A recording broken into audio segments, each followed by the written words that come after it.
मी अमित डाके. आज आपण convertible AC features बद्दल बघणार आहोत. तर काही एसीमध्ये तुम्हाला फाईन वन मोड येतो, तर काही एसीमध्ये 7 in मोड येतो. असं प्रत्येक एसीमध्ये तुम्हाला कन्व्हर्टेबल मोड दिलेला आहे.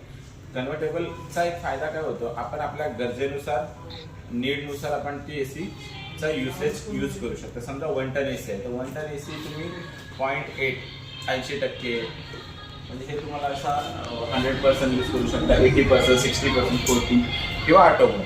म्हणजे ते कस्टमर ऑटो मोड नीडनुसार ते तुम्हाला कन्वर्ट होऊन जाईल अशा पद्धतीने. त्याच्यामुळे काय होतं, तुम्ही जर तुमचा युजेस जर कमी असेल तर तुम्ही 40ला पण चालू शकता किंवा 60ला चालू शकता. त्याने तुमचा एनर्जी कन्झम्पशन पण कमी होतो आणि त्याचा फायदा काय होतो तुम्हाला, म्हणजे रूम जर कधी कधी काही टायमिंगला आपल्याला ट्रान्सफरिंग असेल आपली, तर तिकडे तुम्हाला 1.5 टनची एसी लागते, पण तुम्हाला इकडे 1 टनचाच यूज असेल. तुम्ही घेतानाच 50 करताना 1.5 टनची एसी घेऊन तुम्ही फर्स्ट टाइम यूज करताना 1 टन यूज करू शकता आणि जेव्हा तुमचा ट्रान्सफर कुठे झालं तर तुम्ही तो एसी 1.5 टनमध्ये त्या एरियानुसार तुम्ही वापरू शकता. हा एक तुम्हाला त्याला बेनिफिट भेटतो. थँक्यू.